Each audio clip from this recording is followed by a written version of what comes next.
Siap. Oke. Ini booster 4 siap turun. Awas drop di bawah.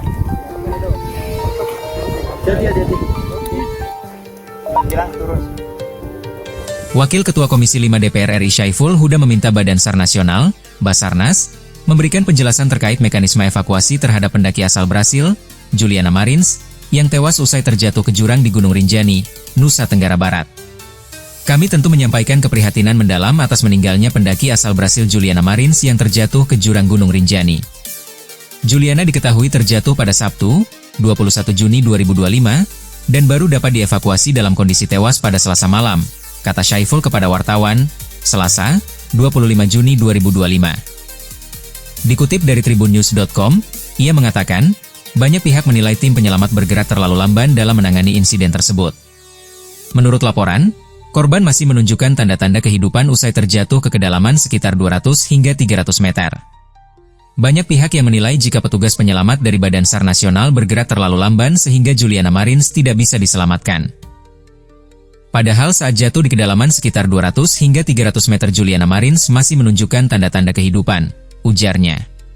Syaiful mengatakan kecaman terhadap lambannya evakuasi ramai disuarakan warganet, termasuk dari Brasil yang membanjiri akun media sosial milik Presiden Prabowo Subianto. Meski pemerintah menyebut evakuasi dilakukan maksimal, DPR tetap meminta klarifikasi. Ia menyoroti sejumlah aspek teknis yang perlu dijelaskan Basarnas secara terbuka.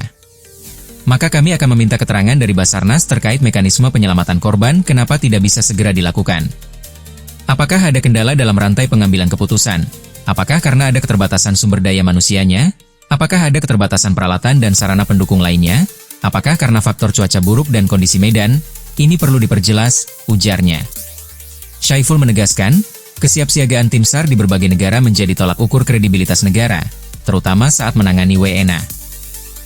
Keberadaan Badan SAR di berbagai negara maju menjadi salah satu indikator utama kesigapan negara dalam melindungi rakyatnya.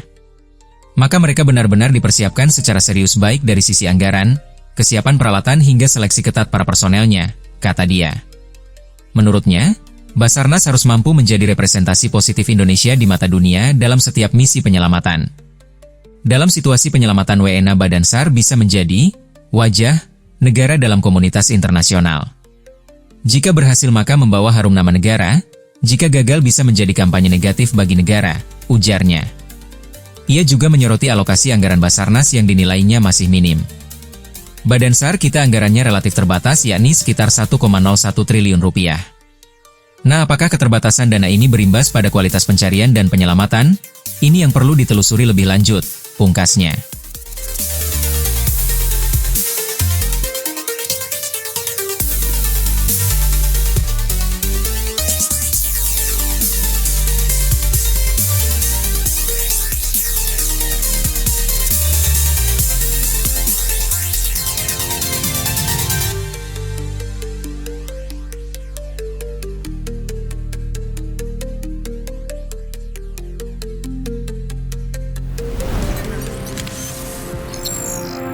Tribun X, menghadirkan lokal menjadi Indonesia.